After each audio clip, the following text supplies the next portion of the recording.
So welcome pre-calculus students. This is 6.4a notes. This is Mr. Medic, and they're asking you for the dot product on number 9. If it helps, you can write it in component form, which would be 5 comma 1, because this is an I and J form, and then this would be 3 comma negative 1.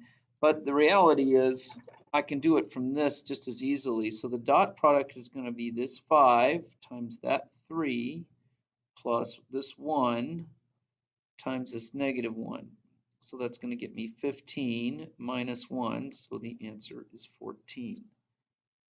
And let me check and see if that's what the book says. The book says that's correct, so I guess I did it right. And now on number 15, it's a little more complicated. We've got a W, a V, and a U. This is a dot product, but this is not.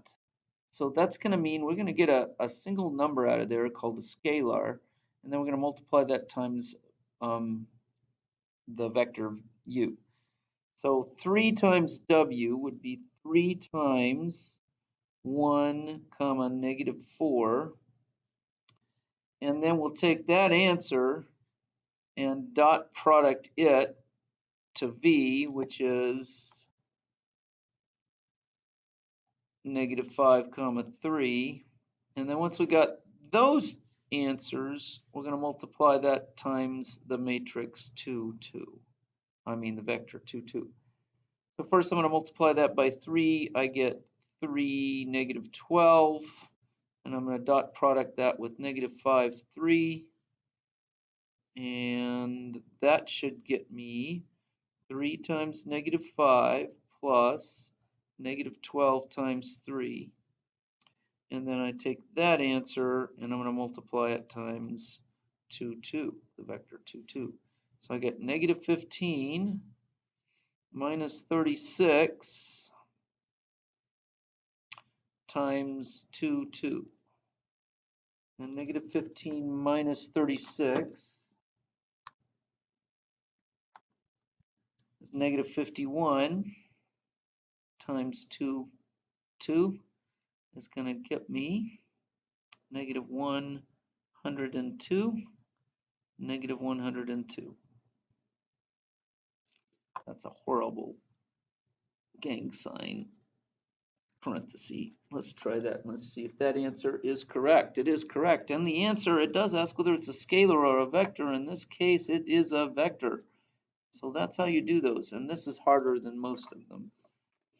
Okay, and then on number 17, it says use a dot product to come up with the magnitude. So the dot product in this case is going to be u times itself. And we know that that dot product is u squared. So we would take the square root of that in order to figure this out. This is going to look awfully familiar. So it's going to be the square root of negative 5 times negative 5 plus 12 times 12.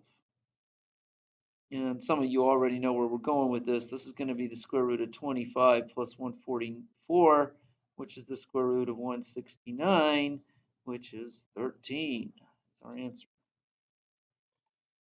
Okay, 25 is asking you for the angle between the vectors. So you need to know what the formula is. The formula is the cosine of that angle between the vectors is going to be the dot product of the vectors divided by the product of their magnitudes. So first job I have is to find their magnitudes. So the magnitude of u is going to be the square root of 2 squared plus 6 squared.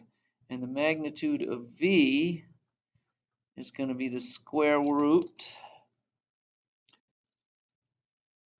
of negative 5 squared plus 2 squared. So the magnitude of u is equal to the square root of 4 plus 36, so it's the square root of 40. Now I could simplify the radical here, but I don't need to. I'm just going to need to put it in the calculator, so that's not going to matter. So 4 plus 36 is 40, making sure. And then the magnitude of v is the square root of 25 plus 4, so 29. So now u dot v, cosine of theta, u dot v is going to be 2 times -5 plus 6 times 2 all over the square root of 40 times the square root of 29, which is finally going to get me -10 plus 12 over the square root of 40 times 29, which is 2 over the square root of 40 times 29. And now I'm going to do the inverse cosine of that. So the inverse cosine, theta is equal to the inverse cosine of 2 over the square root of 40 times 29. So let's see how that goes on my calculator. Inverse cosine of 2 divided by the square root of 40 times 29. It gives me pretty close to 86.63 degrees. Let me check and see if that's right. This is problem number 25. It is exactly what the book has. So that's how you do that one. Okay, and now for the pièce de résistance, number 36. Number 36 says, here are the 3 points that represent the vertices of a triangle. And you're supposed to use what we've been learning here in vectors to figure out what the angles are.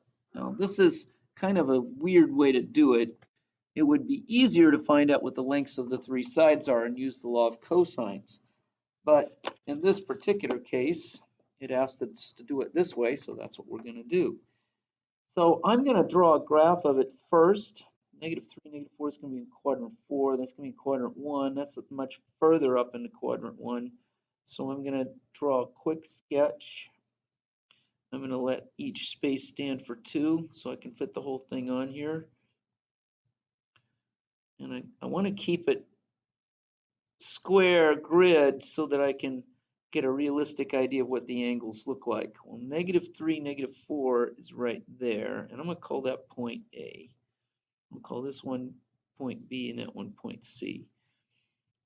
So point B is at 1, 7, which is about right there. Point C is at 8, 2, which is right there. And now let me use a straight edge so we get an idea what those look like. Now, these line segments are not directed, so I have to give it direction, because if I don't, I'll get an angle outside the triangle, and I want it inside the triangle. So I'm going to look at directed line segment AB, and then directed line segment, we could do BC next. So I'm looking for this angle here. So directed line segment AB, B would be the terminal point, so it would be 1 minus -3, and 7 minus -4, which that's going to get me 4, 11. Now let's see if that makes sense, that I would go 4 units over to 4 and 11 units up. So 2, 4, 6, 8, 10, 11. Yeah, that makes sense. So that's that vector. You know what? I think I'm going to do AC next so that I'm looking for this angle instead. It doesn't really matter, but I like this angle better because of from where it's at. I can almost tell what it's going to be. So I'm going to do directed line segment AC, which again, C is the terminal point. So it's 8 minus -3, 2 minus -4. So that gives me 11, 6. Now let's see if that makes sense. 2, 4, 6, 8, 10, 11. Yeah, and then 1, 2, 3, 4, 5, 6. So that is correct. So now I'm going to use this rule to come up with the angle. So I'm actually finding angle A. So the cosine of A well, first I need to know this magnitude. So the magnitude, I don't know what to call this. I guess we could give the vector, oh, that's how we do it. It's the magnitude of directed line segment AB. So that's going to be the square root of 4 squared plus 11 squared, which is the square root of 16 plus 121, which is 137. And then in this case, the magnitude of directed line segment AC is equal to the square root of 121 plus 36. 121 plus 36 is 157. So cosine of A is going to be, now I have to do the dot product, so it's 4 times 11 plus 11 times 6 over the square root of 137 times the square root of 157. Which, if I simplify that, that's going to be 44 plus 66 over the square root of 137 times 157. And I put it in the calculator that way to make my life a little easier. So it's the inverse cosine of 44, I need another set of parentheses, 44 plus 66 divided by the square root of 137 times 157. And it gives me 41.41 degrees. That's one. I got to do the same thing to find one of these other ones. I kind of like the idea of doing BC and BA. Yeah, let's do it that way. So BA is going to be the same thing, but the numbers are going to be reversed. So when I do BA's, this one, but the numbers are reversed, I'm just going to reverse it. So instead of getting 1 minus -3, I'm going to get -3 minus 1, which is going to give me -4, and this would be -11. Now that's BA going this way. And then I'm going to do BC, which I haven't done any of that yet. So BC is starting from B and ending at C, which means my terminal point is C. So it's going to be 8 minus 1, 8 minus 1, because I take the C first, 2 minus 7. That's going to give me 7, -5. Now, of course, I need the magnitude of BA, but it's the same as the magnitude of AB. So the magnitude of BA is going to be the square root of 137. And the magnitude of BC, directed line segment BC, is going to be the square root of 49 plus 25, which is the square root of, what, 74? Yep. So now I just got to do the same thing I did here and go the other direction. So it's going to be the cosine of B is equal to -4 times 7 plus -11 times -5, all over square root of 137 times the square root of 74.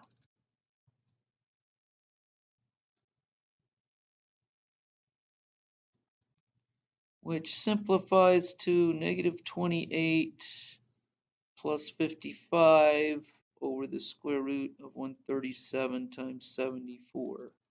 So now I'm going to take the same thing I did right here and just change stuff.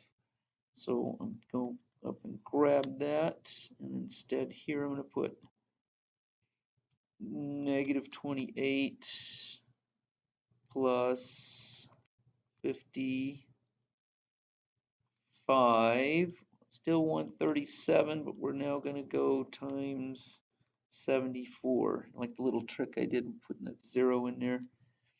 And now I've got about 74 degrees, 74.45 degrees.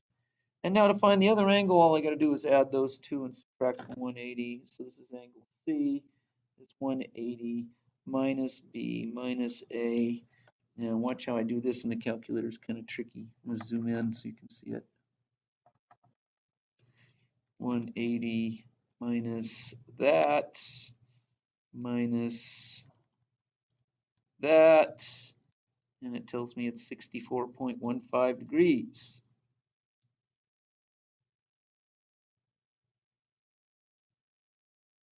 So there's my 3 answers. A lot of work for one question, huh? That's why I cut the assignment down. So, plus I want to point something out to you that you might not have noticed. Check out these numbers. Now all these decimals should add up to 1 degree or 2 degrees or something like that, which means that these numbers, the 1, the 5, and the 5, should add up to 10. So I've got a 0 here, but they don't. They add up to 11. The reason for that is because every one of these we're rounding up. See, that was rounding up, that one's rounding up, and that one rounds up. If you round up 3 times, you're going to get a larger number than you actually should. But that's what happens when you've got 3 numbers and you end up rounding up all 3 of them. Okay, so that should be good for that assignment.